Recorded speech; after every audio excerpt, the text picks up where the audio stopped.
بسم اللہ الرحمن الرحیم۔ اعوذ باللہ من الشیطان اللعین الرجیم۔ بسم اللہ الرحمن الرحیم۔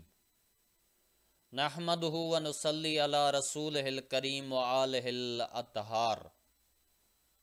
عزیز طلاب اکرام، کتاب توضیح المسائل کے اسباق ہم مسلسل پڑھ رہے ہیں، جن اسباق میں سے آج ہم سبق نمبر 167 شروع کر رہے ہیں کہ جس کا عنوان گزشتہ سبق کی طرح متعہ یعنی معینہ مدت کا نکاح ہے، یعنی نکاح موقت کے احکام۔ نکاح موقت کے کچھ احکام ہم نے گزشتہ سبق میں پڑھے اور بقایا احکام جو ہیں وہ اس سبق میں ہم پڑھیں گے۔ تو آئیے شروع کرتے ہیں۔ مسئلہ نمبر 2391۔ اگر کوئی عورت کسی مرد کو وکیل بنائے کہ معین مدت کے لیے اور معین رقم کے عوض اس کا خود اپنے ساتھ صیغہ پڑھے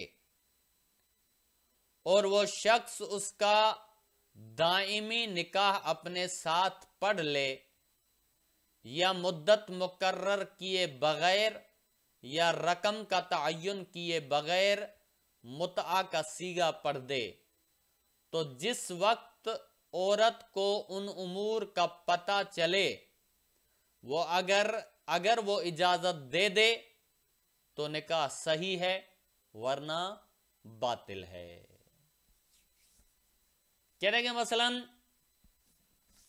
کسی عورت نے کسی شخص کو اپنے لیے وکیل مقرر کیا کہ تم میرے وکیل ہو اور میری وکالت میں کام یہ کرنا ہے کہ تم مدت معین کے لیے اور مہر رقم معین کے ساتھ میرے نکاح موقت کا صیغہ اپنے لیے پڑھ لو۔ اسے وکیل مقرر کیا ہے۔ اب اگر اس شخص نے جس کو وکیل اس نے مقرر کیا ہے اس نے کیا کیا کہ اس شخص نے اس عورت کا نکاح اپنے ساتھ دائمی پڑھ لیا۔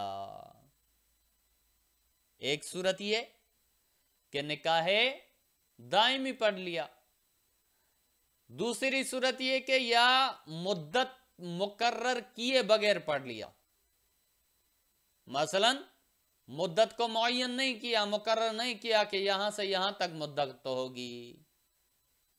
تیسری صورت یہ کہ یا رقم کا تعین کیے بغیر متعہ کا صیغہ پڑھ دیا، اس نے رقم معین کی نہیں کی، مہر معین نہیں کیا۔ ان ساری صورتوں میں چاہے دائمی پڑھ لیا ہو، چاہے مدت معین نہ کی ہو، چاہے رقم معین نہ کی ہو، ان ساری صورتوں میں جس وقت عورت ان امور کا عورت کو پتہ چلے گا کہ مثلا اس نے میرے ساتھ نکاح دائمی پڑھ لیا ہے، یا مثلا اس نے مدت کو مقرر نہیں کیا ہے، یا مثلا اس نے رقم معین نہیں کی ہے، تو اب اس میں دو صورتیں بن جائے گی۔ اگر بعد میں عورت اس چیز کے لیے اجازت دے دیتی ہے تو نکاح صحیح ہے، یعنی مثلا اگر وہ دائمی عقد کے لیے راضی ہو جاتی ہے نکاح صحیح ہے، لیکن اگر راضی نہیں ہوتی ان صورتوں میں تو اس صورت میں اس کا نکاح باطل ہے۔ کیوں؟ اس وجہ سے باطل ہے کہ اس نے نکاح موقت کے لیے معین مدت اور معین رقم کے اعتبار سے اس کو وکیل بنایا تھا۔ और उसने अपनी तरफ से उसको जिसके लिए वकील बनाया था उसको अदा नहीं किया और दायमी पढ़ लिया, तो अगर औरत इजाजत न दे तो निकाह बातिल हो जाएगा। अब आ जाते हैं मसला नंबर 2392। अगर महरम होने के लिए मसलन बाप या दादा अपनी नाबालिग लड़की या लड़के का निकाह मुअय्यना मुद्दत के लिए किसी से पढ़ें, तो इस सूरत में अगर उस निकाह की वजह से कोई फसाद ना हो तो निकाह सही है। करेंगे मसलन कोई शख्स चाहता है कि मैं किसी का महरम बन जाऊं और उसके पास महरम बनने के लिए और कोई रास्ता ना हो। उसने क्या किया कि मसलन बाप ने या दादा ने अपनी छोटी नाबालिग लड़की या लड़के का निकाह किसी को मुअय्यना मुद्दत के लिए यानी निकाह मुतआ पढ़ा ताकि सिर्फ इसलिए कि उसके महरम बन जाएं। कहेंगे अगर इससे इस निकाह की वजह से किसी किस्म का कोई फसाद पैदा नहीं होता तो निकाह सही है। लेकिन अगर नाबालिग लड़का शादी की उस पूरी मुद्दत में जिनसी लज्जत लेने की बिल्कुल सलाहियत ना रखता हो या लड़की ऐसी हो कि वो उससे बिल्कुल लज्जत ना ले सकता हो तो निकाह का सही होना महल्ले इश्काल है। कहने के मसलन उन्होंने महरम बनाने के लिए छोटी लड़की या छोटे लड़के का निकाह तो किया है, लेकिन जो शादी की मुद्दत है उस पूरी मुद्दत में लड़का जो है वो जिनसी लज्जत लेने की सलाहियत नहीं रखता, या लड़की ऐसी हो कि उससे कोई जिस लड़के के साथ उसका निकाह किया गया है वो उससे कोई लज्जत हासिल नहीं कर सकता, तो कहेंगे उस सूरत में इस निकाह का सही होना महल्ले इश्काल है, यानी उस सूरत में महरम बनना इसका मुश्किल है। अब आ जाते हैं मसला नंबर 2393। अगर बाप या दादा अपने बच्चे का जो दूसरी जगह हो और ये मालूम ना हो कि वो जिंदा भी है या नहीं, महरम बनने की खातिर किसी औरत से निकाह कर दें और ज़ौजियत की मुद्दत इतनी हो कि जिससे निकाह किया गया हो उससे इस्तिमता हो सके, तो ज़ाहिरी तौर पर महरम बनने का मकसद हासिल हो जाएगा। करेंगे मसलन बाप या दादा ऐसा बच्चा कि जो किसी और जगह है, उन्हें यह तक नहीं मालूम कि वो जिंदा भी है कि नहीं है, उसका निकाह किसी औरत से महरम बनने के लिए कर दें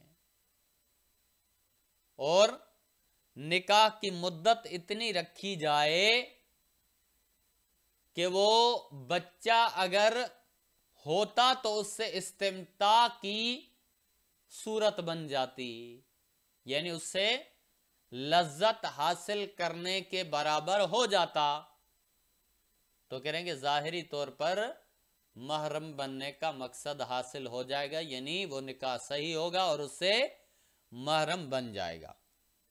और अगर बाद में मालूम हो कि निकाह के वक्त वो लड़की जिंदा ना थी तो निकाह बातिल है, और वो लोग जो निकाह की वजह से बज़ाहिर महरम बन गए थे ना महरम हैं। कहेंगे मसलन वो बच्चा या बच्ची वगैरह जिसका निकाह उन्होंने बाप दादा ने जो है वो कर दिया था, नहीं मालूम था कि वो जिंदा है कि नहीं है, निकाह होने के बाद पता चला, निकाह होने के बाद महरम बनने के बाद उन्हें पता चला कि वो तो जिंदा नहीं था या जिंदा नहीं थी, तो उस सूरत में निकाह बातिल हो जाएगा। जब निकाह बातिल हो जाएगा तो जिस निकाह की वजह से वो महरम बनने थे, जब वो निकाह ही बातिल हो गया तो उनका महरम बनना भी खत्म हो जाएगा, वो दोबारा उससे एक दूसरे से ना महरम हो जाएंगे।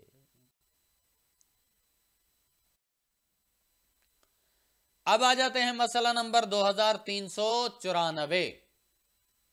जिस औरत के साथ मुतआ किया गया हो, अगर मर्द उसके निकाह में मुअय्यन की हुई मुद्दत बख्श दे, तो अगर उसने उसके साथ हमबिस्तरी की हो तो मर्द को चाहिए कि तमाम चीजें जिनका वादा किया गया था उसे दे दे, और अगर हमबिस्तरी ना की हो तो आधा महर देना वाजिब है। करेंगे मसलन, किसी मर्द ने औरत के साथ निकाह मुतआ किया है, मुअय्यना मुद्दत के लिए निकाह किया है। अब उसकी मुद्दत जो है वो मर्द औरत को बख्श देता है कि भाई मैंने तुम्हें मुद्दत बख्श दी, अब तुम आजाद हो जाओ। तो अगर उसने, आगे दो सूरतें बनती हैं, अगर उसने उसके साथ हमबिस्तरी की है तो मर्द को चाहिए कि जिन जिन चीजों का वादा निकाह के वक्त किया गया था वो सारी उसे दे दे। मसलन उसका महर, उसकी रकम, जो जो वादा की गई थी, जो जो शर्तें लगाई गई थी, जो जो चीजें मुअय्यन की गई थी, उन सब का देना मर्द के लिए वाजिब है। और अगर हमबिस्तरी ना की हो तो आधा महर देना वाजिब है। यानी अगर मर्द ने औरत के साथ हमबिस्तरी नहीं की तो उस सूरत में पूरा महर नहीं देगा, बल्कि आधा महर देना वाजिब है, उससे ज्यादा वाजिब नहीं है। अब आ जाते हैं मसला नंबर 2395। मर्द ये कर सकता है कि जिस औरत के साथ उसने पहले मुतआ किया हो और अभी उसकी मुद्दत खत्म ना हुई हो, उससे दाइमी अक्द कर ले या दोबारा मुतआ कर ले। कहेंगे मसलन किसी ने एक औरत के साथ मुतआ किया है, मुतआ करने के बाद उन्होंने ये सोचा कि हम इसको दाइमी कर लेते हैं, तो भी कर सकते हैं। या मसलन मुतआ की मुद्दत खत्म हो गई, दोबारा उसके साथ, उसी औरत के साथ अगर वो दाइमी करना चाहे, अक्द दाइमी, तो कर सकता है। और उसी औरत के साथ अगर दोबारा मुतआ करना चाहे तो भी कर सकता है। लेकिन अगर अक्द मुतआ की मुद्दत अभी पूरी ना हुई हो और अक्द दाइम करे तो अक्द बातिल है, मगर यह कि बकिया मुद्दत को हिबा करने के बाद अक्द करे। कहेंगे मसलन अगर मुतए का अक्द मौजूद है, उसकी मुद्दत पूरी नहीं हुई, उसी के दौरान अगर अक्द दाइम करे तो वो अक्द बातिल है, वो अक्द मुनअकद नहीं होगा। लेकिन एक सूरत हो सकती है कि जो उसकी बकिया मुद्दत बची है, अगर उसको हिबा कर दे, बख्श दे, उसे छोड़ दे, तो उस सूरत में उसके साथ अक्द दाइम कर सकता है। यानी इसका मतलब यह हुआ कि मुतआ की जो मुद्दत पूरी अभी नहीं हुई, या तो वो मुद्दत पूरी करे या वो मुद्दत बख्श दे, फिर अक्द कर सकता है। बख्शे बगैर, हिबा किए बगैर वो अक्द दाइम उसके साथ नहीं कर सकता।